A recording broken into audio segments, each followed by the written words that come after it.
मित्रों नमस्कार। मैं राजीव सिंह। आज के इस वीडियो में हम लोग अंग्रेजी व्याकरण यानी इंग्लिश ग्रामर पढ़ेंगे। व्याकरण हम क्यों पढ़ते हैं? सबसे पहले तो हमको ये जानकारी होनी चाहिए कि हम व्याकरण क्यों पढ़ते हैं।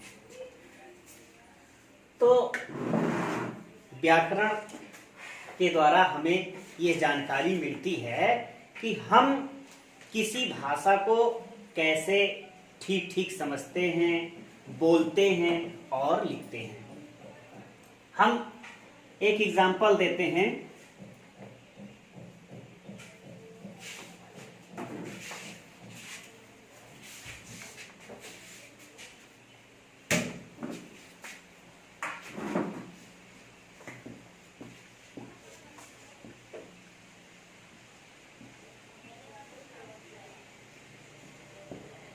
Reena read a book.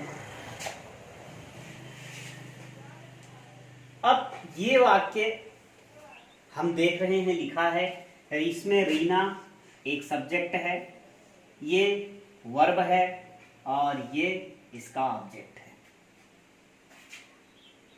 वाक्य भी सही दिखाई पड़ रहा है, लेकिन क्या ये वास्तव में सही है? अगर हम इसको व्याकरण की दृष्टि से देखें और हम वाक्य को पढ़ें, रीना रीड अ बुक, तो व्याकरण की दृष्टि से ये वाक्य हमारा सही नहीं है। क्यों नहीं सही है? क्योंकि अगर हम पढ़ते हैं रीना रीड अ बुक, तो सब्जेक्ट हमारा रीना है जो कि सिंगुलर नंबर है, और इसके साथ जो वर्ब हम पढ़ रहे हैं वो पढ़ रहे हैं प्लूरल का। सिंगुलर नंबर सब्जेक्ट के साथ प्लूरल नंबर वर्ब पढ़ रहे हैं, इसलिए ये वाक्य हमारा गलत है। अगर हम इसी वाक्य को पढ़ें, रीना रेड अ बुक, तब ये रीना रेड अ बुक, अब ये पढ़े हम और वाक्य हमारा सही हो गया। क्यों सही हो गया? क्योंकि हमने अब सिंगुलर नंबर वर्ब के साथ सिंगुलर नंबर नाउन को लगा लिया है। केवल प्रोनाउंसिएशन से ही पता चला। जब इसको रीड को हमने रेड पढ़ा, तब ये हमारा पास्ट टेंस में चला गया और वाक्य हमारा सही। हम लोग ये कैसे जाने कि रीड प्लूरल है? क्योंकि नाउन हमेशा अपने मूल रूप में सिंगुलर होता है और वर्ब हमेशा अपने मूल रूप में प्लूरल होती है। किसी भी नाउन को प्लूरल बनाया जाता है और किसी भी वर्ब को प्लूरल से सिंगुलर बनाया जाता है। जब हम किसी वर्ब को लिख दें, जहां गो लिख दें, जहां कम लिख दें, रीड लिख दें, ड्रिंक लिख दें, तो ये ऐसी वर्ब अपने मूल रूप में प्लूरल होती हैं। अब अगर हम मैन लिख दें, पेन लिख दें, काऊ लिख दें, हेन लिख दें, अब ये नाउन अपने मूल रूप में सिंगुलर है। तो जो भी शब्द अपने मूल रूप में बिना कुछ संशोधन किए का लिखा है और उसको हम शब्द को नाउन और वर्ब में क्लासिफाइड कर लेते हैं। हम लोग वीडियो में आगे देखेंगे कि हम कैसे पहचानते हैं कि ये नाउन है, वर्ब है। पार्ट्स ऑफ स्पीच के माध्यम से हम समझेंगे। बट हम तो यहां सिर्फ ये जानने का प्रयास कर रहे हैं कि हम व्याकरण क्यों पढ़ें, वाई वी लर्न व्याकरण, ग्रामर। तो ग्रामर से ही हमको ये पता चला कि सिंगुलर है कि प्लूरल है। व्याकरण ही हमें बताया कि जो भी वर्ड लिखे जाएं नाउन, मूल रूप में ये सिंगुलर होते हैं और वर्ब प्लूरल होती है। सिंगुलर को प्लूरल बनाया जाता है और बनाने के लिए इसमें कुछ न कुछ ऐड किया जाता है या इसकी मीनिंग्स डिफरेंट की जाती हैं। ये सब आप लोग आगे वीडियो में देखेंगे। यहाँ बहुत अधिक इस पर चर्चा न करके हम पुनः अपने टॉपिक पे आते हैं, इंग्लिश व्याकरण। तो व्याकरण, कोई भी भाषा के व्याकरण हो, चाहे वो अंग्रेजी व्याकरण हो, चाहे हिंदी व्याकरण हो और चाहे संस्कृत व्याकरण हो, हर व्याकरण हमें उस भाषा को ठीक से बोलना, लिखना, पढ़ना और समझना बताते हैं। तो व्याकरण, अब हम अंग्रेजी व्याकरण की शुरुआत अपनी करते हैं। कहाँ से? हम लोग बेस पढ़ेंगे सबसे पहले। तो अंग्रेजी व्याकरण की शुरुआत हम लोग करते हैं। किसी भी व्याकरण में सबसे पहले जरूरी होता है अल्फाबेट्स उसके, यानी वर्णमाला। क्योंकि जब हम आपको शब्द पढ़ाएंगे तो हम आपको शब्द की डिफिनीशन देंगे और शब्द की डिफिनीशन में कहेंगे कि वर्णों के समूह को शब्द कहते हैं। आप लोग भी बताओगे। जब हम आपसे वाक्य पूछेंगे तो आप लोग वाक्य की डिफिनीशन में सीधे बता दोगे क्या, कि शब्दों के समूह को वाक्य कहते हैं। अब ये शब्द हैं क्या? तो शब्द को आपने वर्ण से बनाया, अब ये वर्ण क्या है? तो भाषा की सबसे छोटी इकाई ही क्या है? The smallest particle of any language is alphabet, and collection of alphabet is known as alphabets. तो वर्ण और वर्णमाला।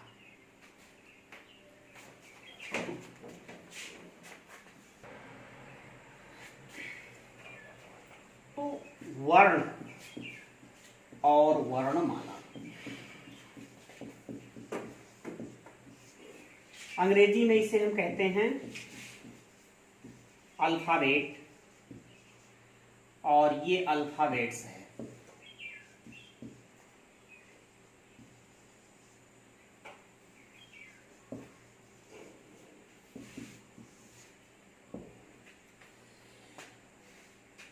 अंग्रेजी वर्णमाला में कुल मिलाकर के वर्ण जो होते हैं वो क्या होती हैं? लिपियां होती हैं। वर्ण को क्या कहते हैं? लिपि कहते हैं। ये लिपि का मतलब कि किसी भी भाषा को व्यक्त करने के लिए कुछ संकेत बने होते हैं, उन्हीं संकेतों को लिपि कहा जाता है और लिपियों से ही वर्ण बनते। तो वर्ण जो है ये अंग्रेजी वर्णमाला में कुल 26 हैं।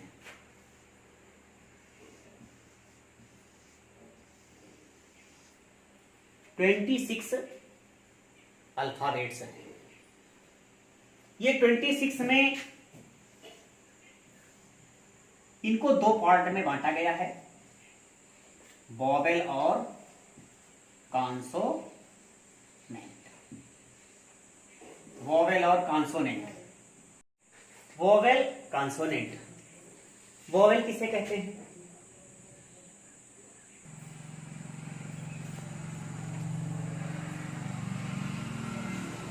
तो वर्ण जो होते हैं, वर्ण का जो डिवाइडेशन हुआ, अगर आप लोग नोट्स बनाना चाहते हो तो आप नोट्स भी यहीं से बनाना शुरू कीजिएगा।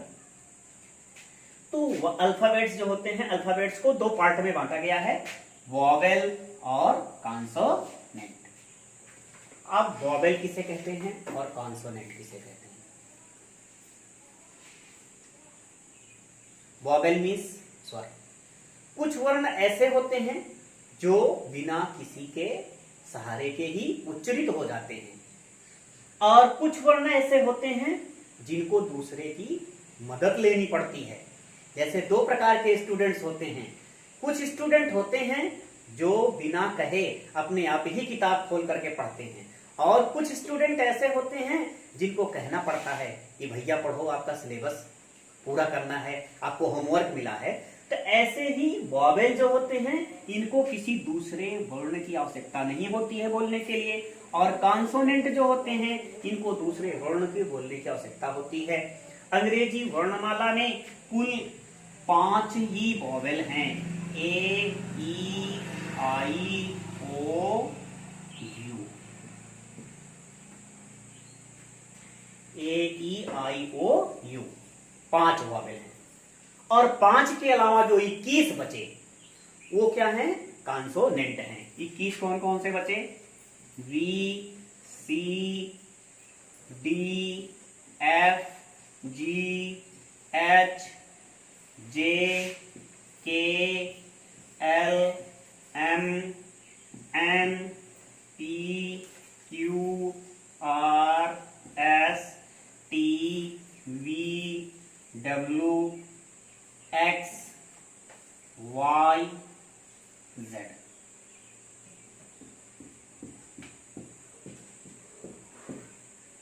One two three four five six seven eight nine 10 11 12 13 14 15 16 17 18 19 20 21। अब 5 ये हुए और प्लस 21 ये हुए इक्वल टू 26। वॉवेल और कॉन्सोनेंट, वर्ण पता चल गया। वर्णमाला, पूरे समूह को वर्णमाला कहते हैं। अलग अलग में ये वर्ण होते हैं, यानी अल्फाबेट होते हैं। अब जब हम किसी भी डिक्शनरी को देखते हैं तो अल्फाबेट से ही देख लेते हैं। मोबाइल में भी हम अपना नाम सर्च करना होता है तो अल्फाबेट से सर्च कर लेते हैं। जो हमारे नाम में रोल बनते हैं उनमें भी अल्फाबेट का प्रयोग किया जाता है। तो अल्फाबेट यही है, अल्फाबेटिकली सब चीज, हर चीज अल्फाबेटिकल एक ऑर्डर में लिखा जाता है। इसके बाद अब जब हमको ये छोटी सी इकाई पता चल गई, व्याकरण की सबसे छोटी इकाई वर्ण है। अब इन्हीं वर्णों का जो सार्थक मेल होता है, एक शब्द साथ में जुड़ा हुआ है। सपोज कि आप यहां पे लिखते हो एच पी क्यू आर, 4 शब्द हैं, और दूसरा हम यहां पे लिखते हैं ए एन टी, 3 शब्द हैं, 3 वर्ण हैं। यहां पे 4 वर्ण हैं और यहां पे सिर्फ 3 वर्ण हैं। वर्णों का समूह ये भी बन रहा है और वर्णों का समूह ये भी बन रहा है, बट इसको हम नहीं बोल पा रहे हैं और इसको हम आराम से बोल ले रहे हैं। तो ऐसा, इसको हमने मिला के क्या कह दिया, ये क्या है, आंट, और ये क्या है, इससे कुछ भी शब्द नहीं बना। इसमें जितने भी वर्ण आए इसमें वॉवेल नहीं था, इसलिए इनका उच्चारण भी संभव नहीं था। इसका उच्चारण हमने किया A B I O you, ये अपने आप बोले गए, इनमें किसी दूसरे वर्ण की आवश्यकता नहीं हुई। जब हमने इसको लिया, इसको हमने बोला बी, तो इसमें बी में क्या आया, बी में बा आया और बा के साथ आया ई, और यहां पे ई के लिए या तो ई का प्रयोग होता है या आई का प्रयोग होता है, यानी कि एक वर्ण को बोलने के लिए दूसरे वर्ण की मदद ली जा रही है। एक वर्ण को बोलने के लिए दूसरे वर्ण की मदद ली गई तो ऐसे वर्ण क्या कहलाते हैं, कॉन्सोनेंट या व्यंजन कहलाते हैं। और इसको बोलने के लिए किसी दूसरे वर्ण की मदद नहीं दी गई, बिना वर्ण की, बिना किसी वर्ण के ही ए कह दिया गया, ई आई ओ यू, किसी दूसरे वर्ण की आवश्यकता नहीं पड़ी। तब ऐसे वर्ण क्या कहलाते हैं, वॉवेल या स्वर कहलाते हैं। और इन्हीं का सार्थक मेल जब होता है तब क्या बनते हैं, शब्द बनते हैं, या अगला स्टेप जो इसका होता है वो होता है वर्ण।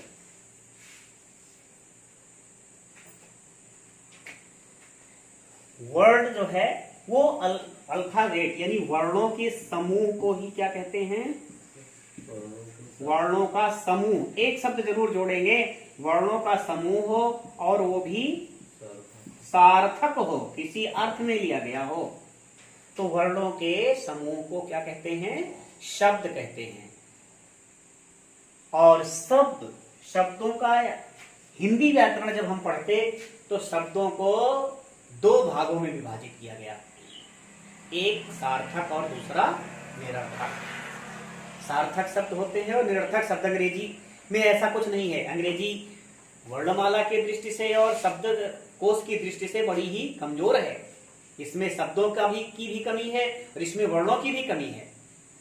हिंदी में हम पढ़ेंगे कि शब्दों को 2 भागों में बांटा जाता है, एक होता है सार्थक शब्द, एक होता है निरर्थक शब्द। कैसे, पानी वानी ले आओ, तो पानी है, हम पानी के साथ वानी लगाते हैं, खाना के साथ वाना लगा देते हैं, दवा के साथ वावा लगा देते हैं। तो ये जो शब्द लगा देते हैं वो निरर्थक शब्द होते हैं। और जो जिन शब्दों में हम ये नहीं लगाते हैं, जिनसे निश्चित अर्थ निकलता है, उन्हें सार्थक कहते हैं। जिनका कोई निश्चित अर्थ ना हो उन्हें निरर्थक शब्द कहते हैं। लेकिन अंग्रेजी में निरर्थक शब्दों का कोई स्थान नहीं है। यहाँ पे हर चीज शॉर्टकट में होता है, जितने कम से कम में काम चल सके। अगर किसी के विषय में कुछ कहना है, अगर पीके से काम चल जाए, केवल पीके लिख करके काम चल जाए, तो पवन कुमार कहने की आवश्यकता नहीं होती है। अंग्रेजी शॉर्टकट में हमेशा काम चलाया जाता है। चलिए आगे चलेंगे। वर्ड सार्थक समूह हो गया। अब वर्ड जो होती, यहाँ पर वर्ड को जो डिवाइड किया गया वो एक शब्द से जाना गया, parts of speech.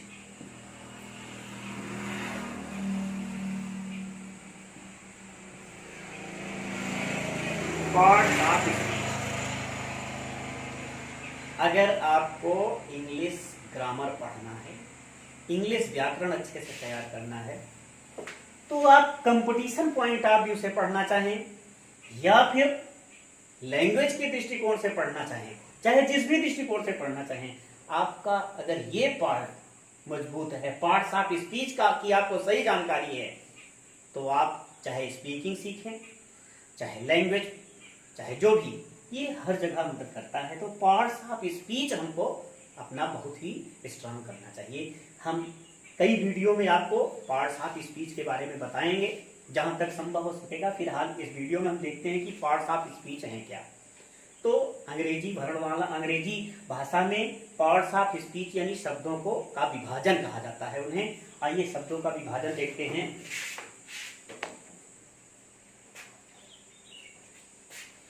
Parts of speech क्या होते हैं? तो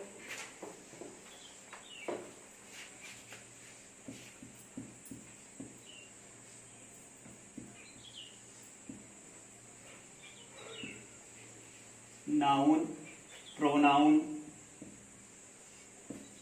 वर्ब,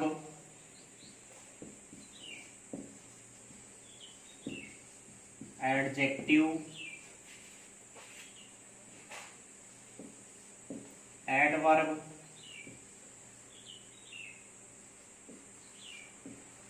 प्रीपोजिशन,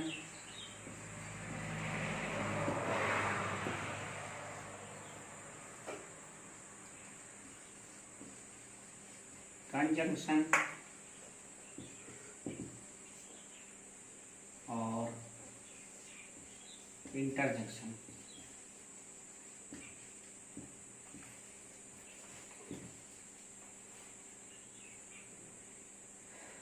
आधुनिक ग्रामर में आर्टिकल को भी एक पार्ट्स ऑफ स्पीच में जोड़ लिया गया है।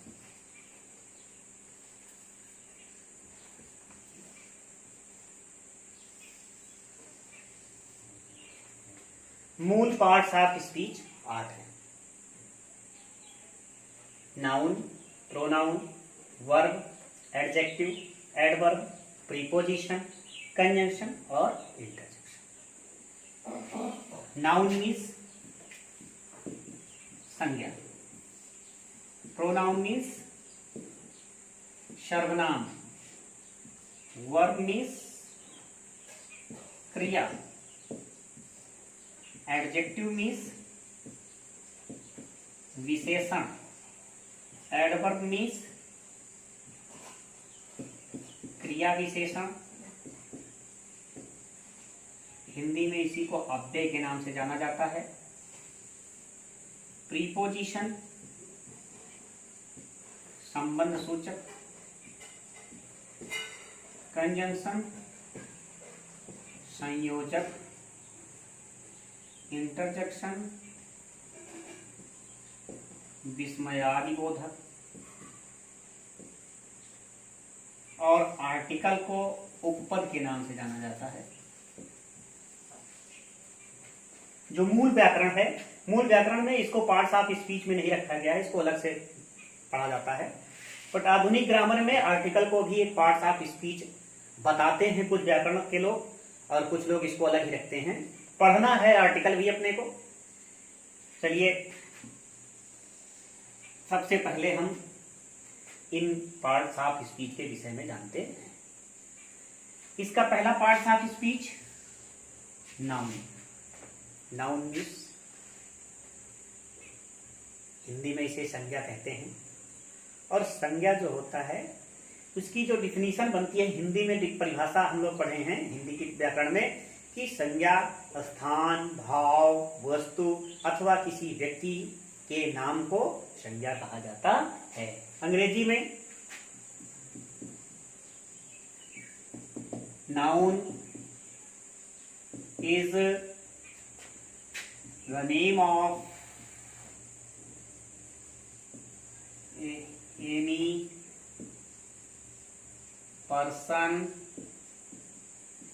प्लेस और थिंग्स।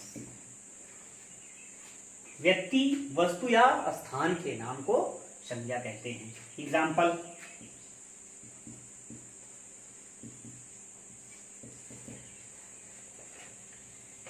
में राम। राम किसी व्यक्ति का नाम है।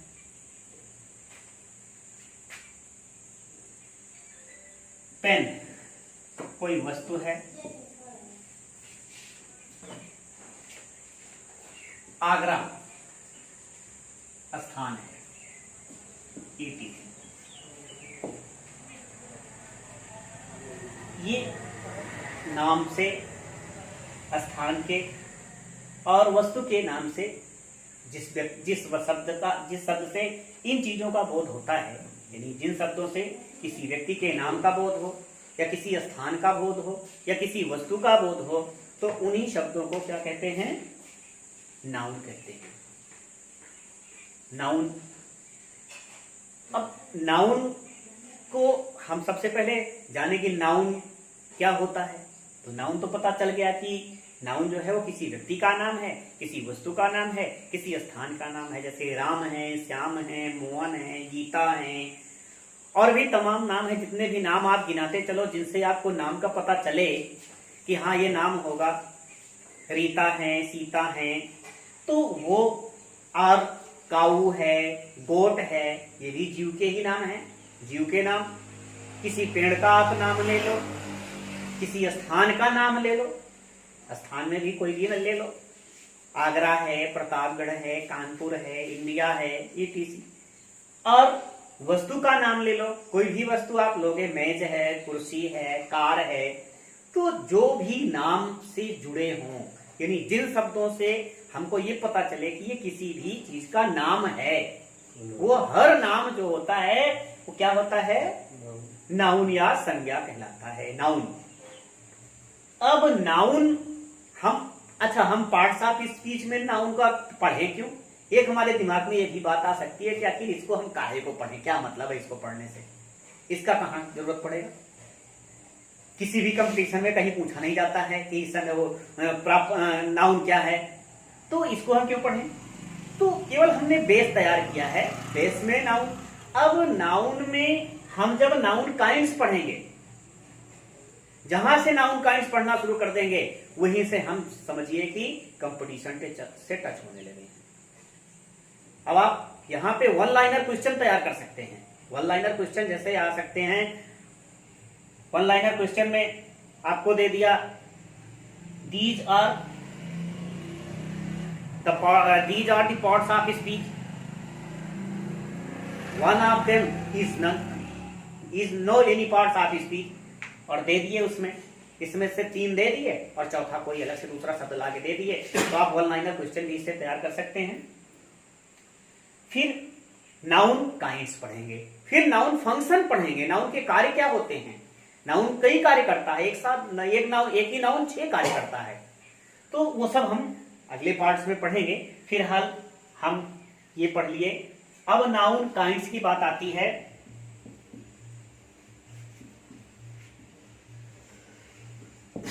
हम अपने इस वीडियो को इस नाउन काइंड्स और फंक्शन तक ही सीमित रखेंगे। इसके आगे भी अगर आपको जानकारी चाहिए तो मेरी अगले वीडियो में देखना। फंक्शन तक देखेंगे, काइंड्स देख लेते हैं और फंक्शन। तो नाउन काइंड्स देखेंगे सबसे पहले। संज्ञा के कुल कितने प्रकार होते हैं? आइए अंग्रेजी में संज्ञा के प्रकार देखते हैं।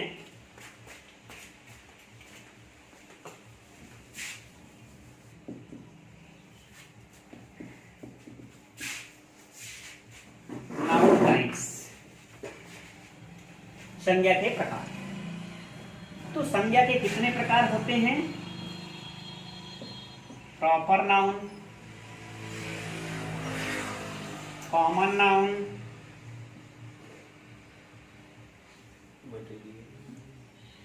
मटेरियल नाउन,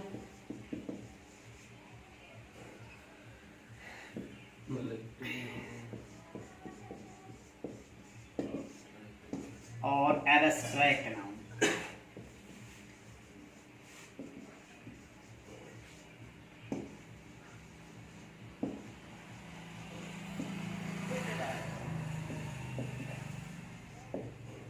बहुत जरूरी है समझना। अब यहाँ से आप लोग बहुत अटेंटिव होके पढ़िए, ये आपको बहुत जगह काम देगा। यहीं से समझिए कि अब हम लोग ग्रामर की जड़ खोद रहे हैं।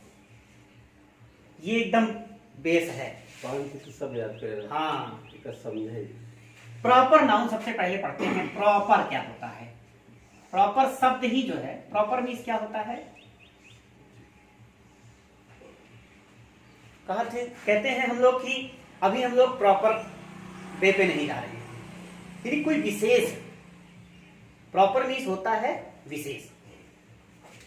तो प्रॉपर नाउन जो है वो क्या है? पर्टिकुलर है। प्रॉपर शब्द जो है ये नजदीक है। शब्दों की कई शब्द हम लोग ऐसे पढ़ेंगे कि किस शब्द के नजदीक का कौन शब्द हो सकता है। उसकी वर्ड मीनिंग तो नहीं बन सकती है, बस उसके करीबी हो सकता है। जैसे रिलेटिव्स होते हैं, रिश्तेदार होते हैं। जब कोई कार्य घर में पड़ जाता है तो रिश्तेदार आकर के अपने काम में हाथ बटा देते हैं। उसी प्रकार से शब्द भी होते हैं। जैसे इन शब्दों को किसी दूसरे की जरूरत पड़ जाए तो अपने नजदीक वाले को बुला लेता है कि आओ यार थोड़ी सी हमारी मदद कर दो। तो वो इस शब्द के विषय में, प्रॉपर शब्द के विषय में कुछ बताने के लिए ये हम आपको एक वीडियो बनाएंगे, उसमें बताएंगे कि कौन सा शब्द किसके नजदीक जाकर के उसकी बात बता सकता है, उसकी हेल्प कर सकता है। ऐसे ढेर सारे शब्दों को आपको गिनाएंगे और तब आपको बताएंगे कि कैसे ये पता चलता है कि इसके नजदीक यही पहुंच सकता है। तो प्रॉपर शब्द जो है इसका नजदीक पड़ोसी सबसे क्या है? पर्टिकुलर। और पर्टिकुलर शब्द जो है इसका माने क्या होता है? विशेष, व्यक्ति विशेष। पर्टिकुलरली यानी कि पर्टिकुलर मेरा है। तो पर्टिकुलर शब्द जो है ये व्यक्ति विशेष है।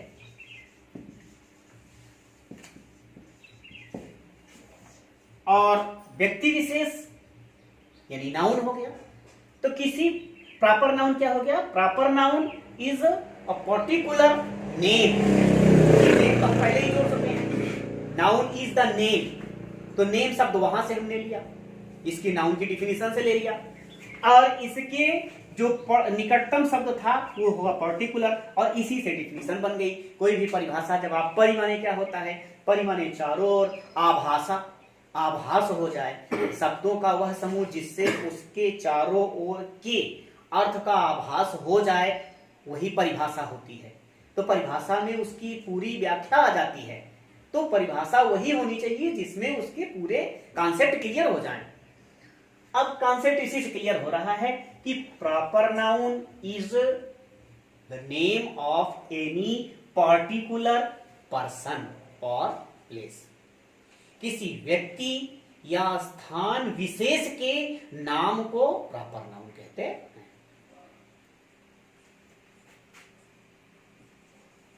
क्या बन गई definition? Proper noun is the name of any particular person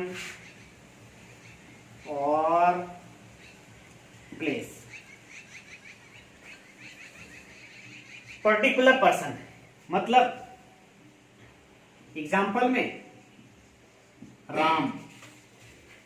Ram particular है, व्यक्ति विशेष है। हर व्यक्ति का नाम राम नहीं हो सकता है। कुछ बिरले लोगों का हो सकता है, 2-4-6 लोगों का हो सकता है, लेकिन हर व्यक्ति का नाम राम नहीं हो सकता है, हर व्यक्ति का नाम सीता नहीं हो सकता है, हर व्यक्ति का नाम गीता नहीं हो सकता है, हर स्थान का नाम आगरा नहीं हो सकता है। आगरा एक है तो पर्टिकुलर हो गया, विशेष हो गया। तो किसी स्थान या व्यक्ति विशेष के नाम को हम क्या कहते हैं? प्रॉपर नाउन कहते हैं। ये स्थान और व्यक्ति विशेष होता है। प्रॉपर नाउन में स्थान हो, ये व्यक्ति हो गया और ये स्थान हो गया। हाँ, ये हम कैसे पहचानेंगे कि प्रॉपर नाउन है? ऐसे लिखा हो तो हम कैसे जान लेंगे कि यही प्रॉपर नाउन है? तो अंग्रेजी में इसकी सबसे बड़ी पहचान होती है कि प्रॉपर नाउन हमेशा, नोट्स में हम आपको बता रहे हैं, नोट में, कि प्रॉपर नाउन जब अंग्रेजी में, हिंदी में तो कोई बात नहीं है, हिंदी में तो सब अपने आप जान लेते हैं, लेकिन अगर अंग्रेजी में हमको पहचानना है तो प्रॉपर नाउन के अंग्रेजी का जो इंग्लिश का कैपिटल पहला अक्षर जो होता है, इसका पहला लेटर वो कैपिटल होता है। ये ध्यान देने की बात रहेगी। आप लोगों को सिंटैक्स मिलेगा। आप किसी कंपटीशन में जाएंगे तो फाइंड एरर्स करके क्वेश्चन आते हैं। उसमें क्वेश्चन में लिखा रहता है, एक लाइन दे दिए और लिख दिए फाइंड एरर्स। इसमें कहां पे त्रुटि, आप त्रुटि ढूंढो और सुधारो। आप लोग इंटर के सिलेबस में पढ़ोगे तो इंटर में क्या होगा? सिंटैक्स होगा, उसमें आपको सिंटैक्स सुधारना पड़ेगा। यूपी बोर्ड में ये क्वेश्चन आता है इस पर।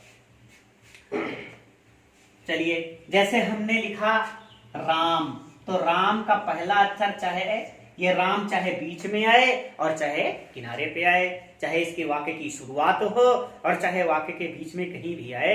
अगर राम कहीं पे आ रहे हैं, मोहन कहीं पे आ रहे हैं, कहीं रीना आ रही है, कहीं रेनू आ रही है, कहीं कुछ भी, चाहे जो भी आ जाए, जिनका भी नाम आए, नाम का पहला अक्षर हमेशा कैपिटल लेटर में होता है। एक तो ये फिक्स है, इससे हम पहचान लेंगे। ये जहां भी लिखा होगा, अगर वाक्य के शुरू में होगा तो एक तो अंग्रेजी का नियम है कि फुल स्टॉप के बाद पहला अक्षर कैपिटल लेटर में आता है। उसके अलावा अगर कैपिटल लेटर में कोई चीज किसी वाक्य में आती है तो वो केवल किसी प्रॉपर नाउन का शब्द ही उसका पहला अक्षर कैपिटल लेटर से लिखा जाता है। प्रॉपर नाउन की पहचान इसी से अंग्रेजी में हो जाएगी। ठीक है, प्रॉपर नाउन। फिर इसके बाद प्रॉपर नाउन के बाद दूसरा आता है कॉमन नाउन। कॉमन नाउन का मतलब क्या होता है? जातिवाचक संज्ञा। कॉमन नाउन जातिवाचक संज्ञा होती है, मतलब जाति का बोध हो, इससे उसकी जाति से उसका एहसास हो जाए। एक शब्द कहने पर उसकी पूरी जाति का बोध हो जाए तो उसे कॉमन नाउन कहते हैं। A common noun is a noun that describes, that tells the group or community of any caste। जैसे आपने काऊ कह दिया, अब काऊ मीन्स गाय होता है, पूरी गाय आ गई। आपने गर्ल कह दिया, गर्ल में लड़की होता है, वो आपने लड़की कह दिया तो लड़की जाति पूरी हो गई। ऐसे कोई भी जो शब्द जिनसे पूरी जाति का बोध हो जाए उसे हम क्या कहते हैं? कॉमन नाउन कहते हैं। कॉमन नाउन का पहला अक्षर कैपिटल लेटर में नहीं लिखा जाता है, इसमें कैपिटल लेटर नहीं होता है, ये तो ऐसे ही लिखा जाता है। चाहे जहां लिखेंगे, काऊ चाहे जहां लिखेंगे हमेशा एक जैसे बने रहेंगे, गर्ल चाहे जहां लिखेंगे हमेशा एक जैसे बने रहेंगे, कैट जहां लिखेंगे एक जैसे बने रहेंगे। तो इनसे पूरी जाति का बोध हो रहा है। ओमेन होगा, मैन होगा, चलिए, तो दोनों के बीच अंतर क्या हो गया? एक तो हमने बताया कि इसका पहला अक्षर कैपिटल लेटर होता है। अब दूसरा हम बताने चल रहे हैं। दूसरा क्या है? आप कॉमन नाउन का प्लूरल बना सकते हो। कॉमन नाउन का प्लूरल होता है मगर प्रॉपर नाउन का प्लूरल नहीं होता। यह भी ध्यान देने की बात है, बहुत ही इंपॉर्टेंट। क्या? प्रॉपर नाउन हमेशा सिंगुलर होते हैं। प्रॉपर नाउन हमेशा सिंगुलर होते हैं। और कॉमन नाउन सिंगुलर और प्लूरल दोनों होते हैं। आवश्यकता अनुसार हमको जिसमें जरूरत पड़े उसमें हम कन्वर्ट कर लें। मोहन है, मोहन का प्लूरल नहीं होता है, मोहन्स नहीं लिखा जाता है। शीला का प्लूरल नहीं होता है, शीलाज नहीं लिखा जाता है। अगर लिखा भी जाता है प्लूरल तो यस लगाया जाता है तो ये एपोस्ट्रॉफ यस होता है, यस होता है, वो संबंध सूचक यस होता है, लेकिन प्लूरल का नहीं होता है। जितने भी प्रॉपर नाउन होते हैं, ये ध्यान देने की बात है। अगर किसी प्रॉपर नाउन के साथ यस लगा करके लिखा गया तो समझो त्रुटि है। फाइंड एरर्स में उसको भी हम ढूंढ लेंगे। फिर कॉमन नाउन है तो आप कॉमन नाउन का प्लूरल बनता है, काऊ का काउज होता है, मैन का मेन होता है, ओमेन का ओमेन होता है, हॉर्स का हॉर्सेस होता है। जितने भी हैं इन लोग, इसको हम एक वीडियो बनाएंगे, उसमें बताएंगे कैसे सिंगुलर नंबर को प्लूरल नंबर बनाया जाता है। सिंगुलर प्लूरल का एक वीडियो अलग से बनेगा, आप लोग देखेंगे। फिर दो अंतर हो गए प्रॉपर नाउन और कॉमन नाउन में। एक अंतर हमने देखा कि प्रॉपर नाउन का पहला अक्षर हमेशा कैपिटल लेटर में होता है। दूसरा हमने देखा प्रॉपर नाउन का प्लूरल नहीं होता है, ये हमेशा सिंगुलर नंबर में प्रयोग किया जाता है। दो हो गए। और कॉमन नाउन में इसको कैपिटल लेटर में नहीं लिखा जाता, कैपिटल लेटर में इसकी जरूरत नहीं है।